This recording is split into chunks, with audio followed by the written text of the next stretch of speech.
Hey Wildcat Nation, welcome back to Wildcat Week presented by Amplify Media. I'm super excited to bring to you episode 6 of season 4, and we are spotlighting the very talented and joyful competition cheer team here on campus. But like always, before we get into that, here's Isaac Wolf with another week of Crossroads League in Review.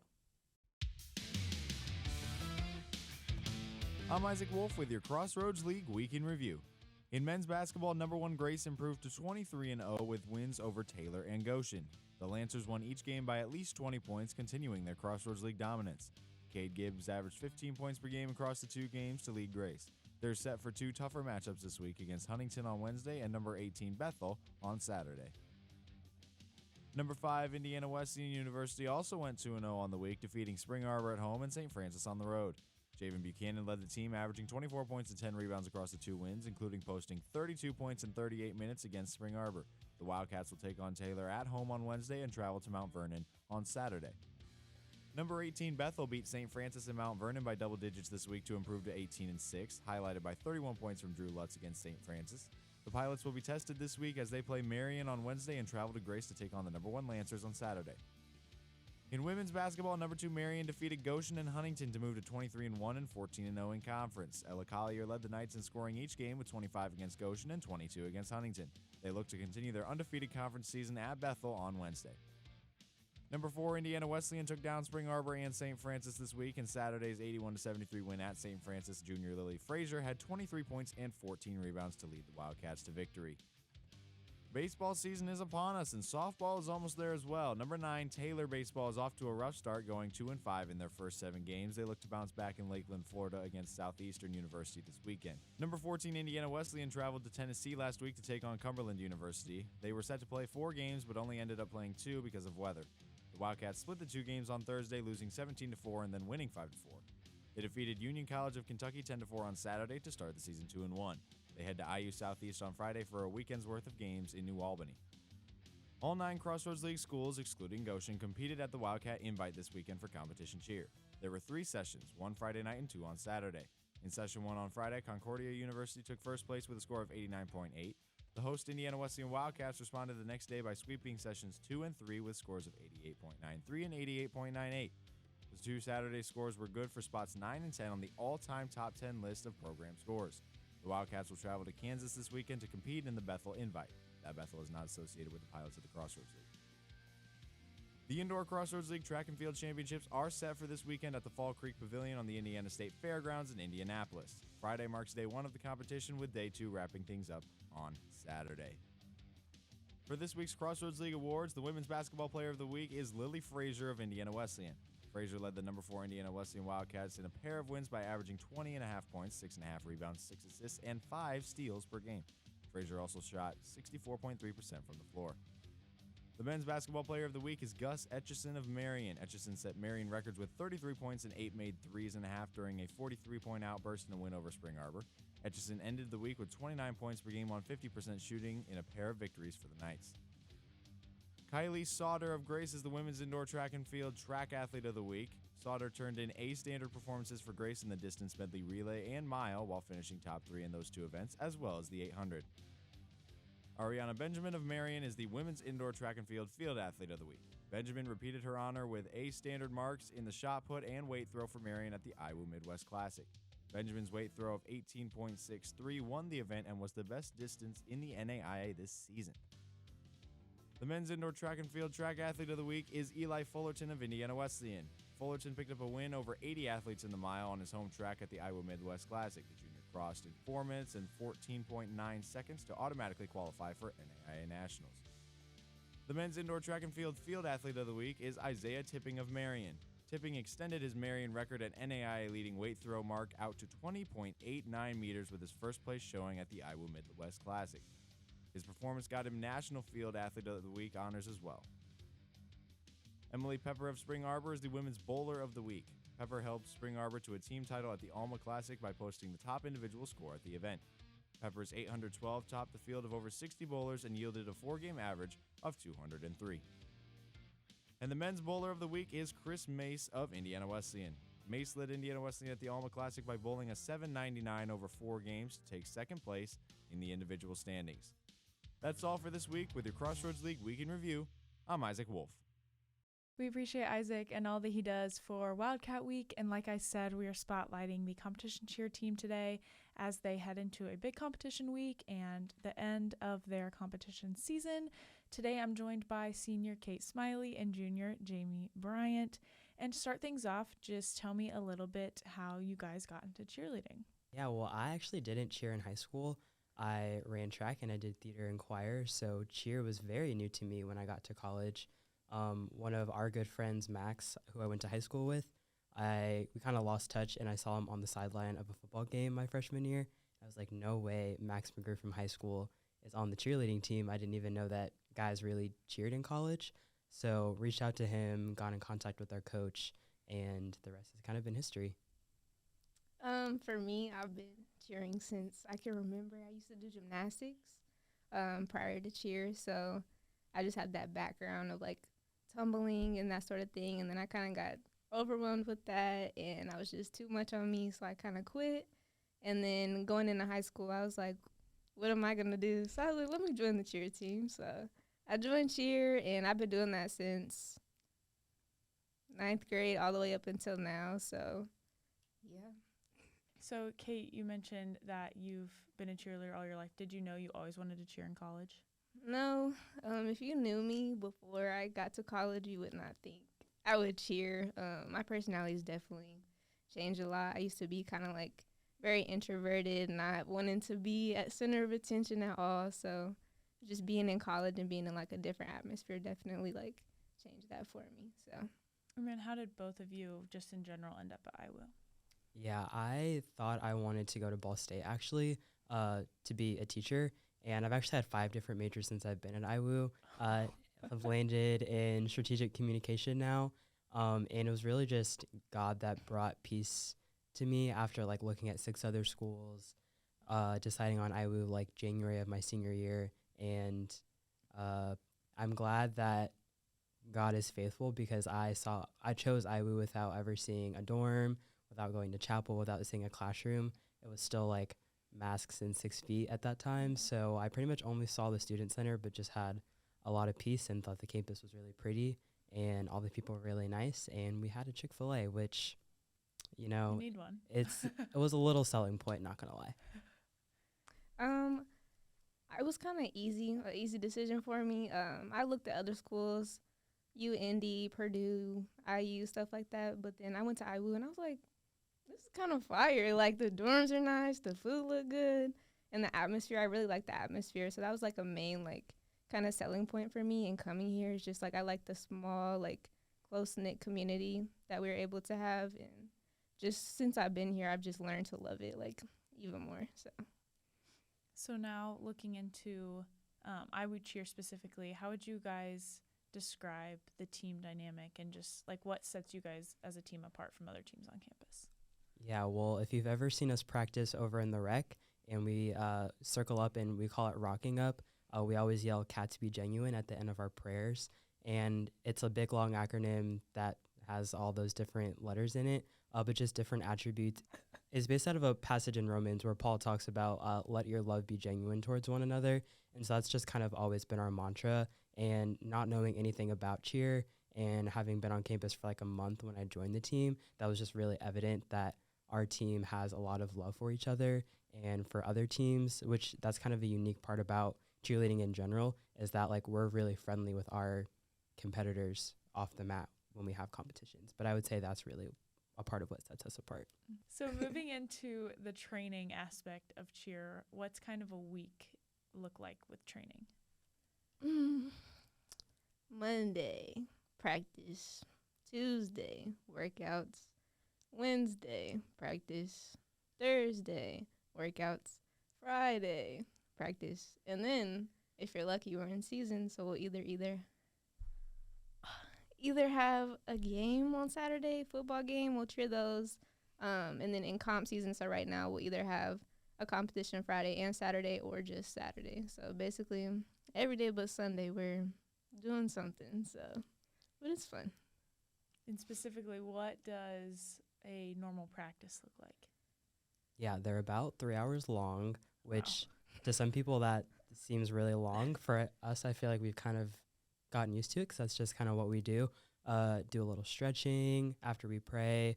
Normally, like at this point in the season, we're doing a little bit of a walkthrough with music just to kind of get our brains flowing as like what the routine feels like. And then we just kind of go all in on trying to advance whatever skills we have in the routine. So whether it's adding difficulty to our baskets, adding flips and turns to pyramids, learning cool mounts or dismounts in our group stunts. Our tumblers are always working on new tumbling passes, building their stamina. We always end up having to throw a little bit of dance work because some of our team members pick up the dances a little bit faster than the others.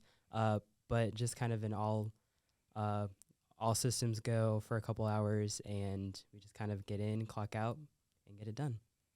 So, what has been the favorite memory so far with your guys' time on the team? I know it's a hard question to pick from, but you go first if you got one. This was my freshman year. One of the other guys that had been on the team for probably a couple months, just like me at the time, got really sick from Papa John's pizza on our way back from Kentucky. So to this day, like I cannot look at a pizza from Papa John's the same. And we stopped probably like every 45 minutes on this like already 6-hour bus ride. Yes. So we probably added another like hour and a half onto it. And we like laugh about it now. It was not funny then because we just like wanted to go home so bad. But I think that really bonded, especially the juniors and the seniors together, like from the jump, because there were so many new people on the team at that point. So it's funny now. It was not funny at all then. We're not allowed to give Papa John's no more. Yeah. I'm sad.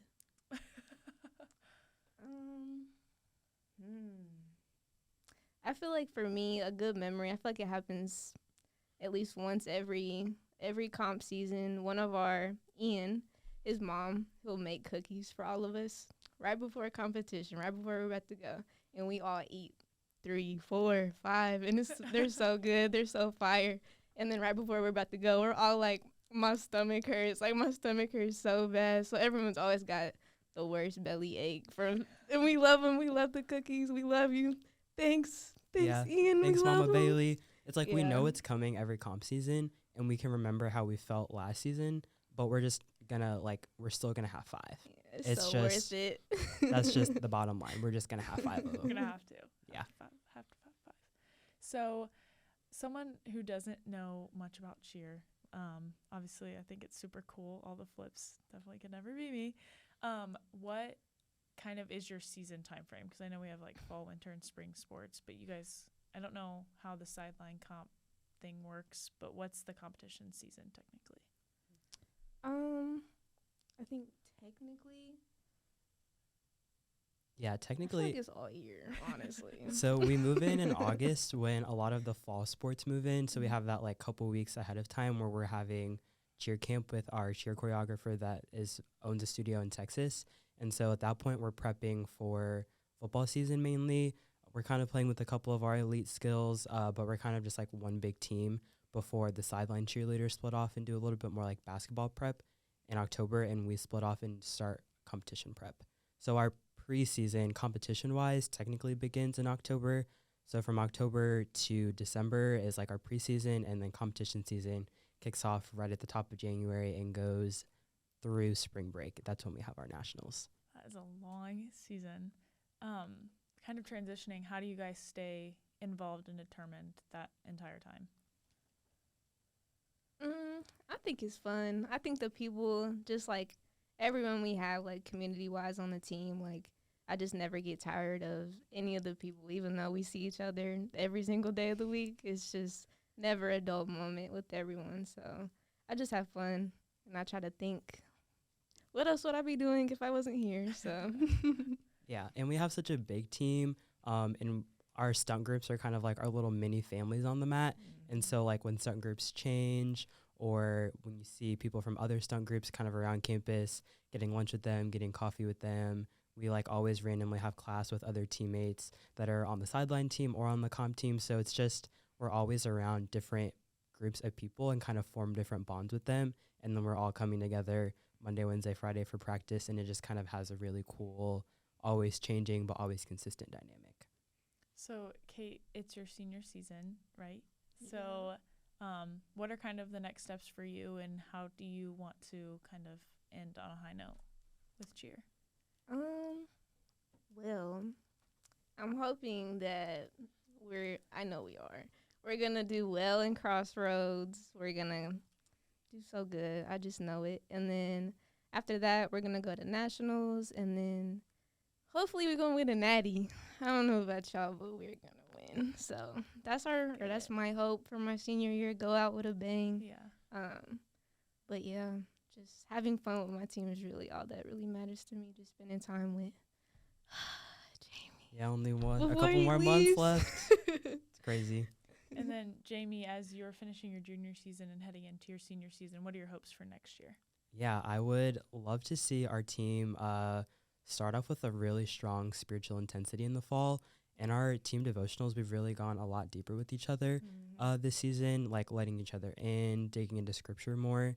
And I think that has carried us so far up through this season and made such a difference with the way that we like walk into each competition with, because we're just like not fearful in a high intensity, high risk sport. And I would just love to see that that same level of spiritual maturity kind of go into the summer. We all come back in the fall, and we're going to have a new class of freshmen, probably some transfers. So just kind of getting them on the team, getting them acclimated with that same like no fear on the mat mentality. So you mentioned the spiritual intensity in the fall. What do you guys do as a team to stay spiritually motivated and just motivate each other closer to Christ? Yeah, so I get to serve as one of the team chaplains, and then Kylie McGill, who's also a junior, gets to serve as one of our team chaplains. And so we kind of co-lead along with our coach a full team devotional on Wednesdays during chapel hour. And so right now we're studying the attributes of God. In the fall, we studied the incommunicable attributes, so that's things that only God can possess. And now we're talking about things that God has that we can possess in a smaller sense.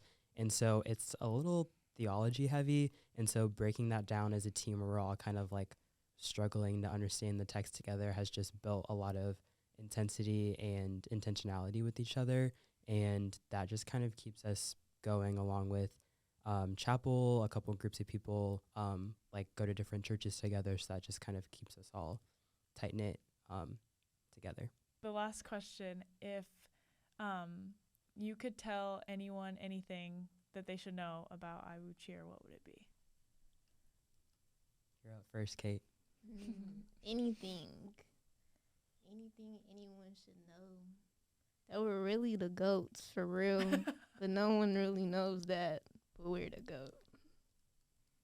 Yeah, that's true. If you walk into our Crossroads League competition, we love all of our competitors, like I said earlier, but we definitely kind of have a name for ourselves in the Crossroads section of cheer. So we're kind of dogs over on that end. I feel like it's kind of expected for us to do good, so we just kind of got to keep that up, keep that expectation high.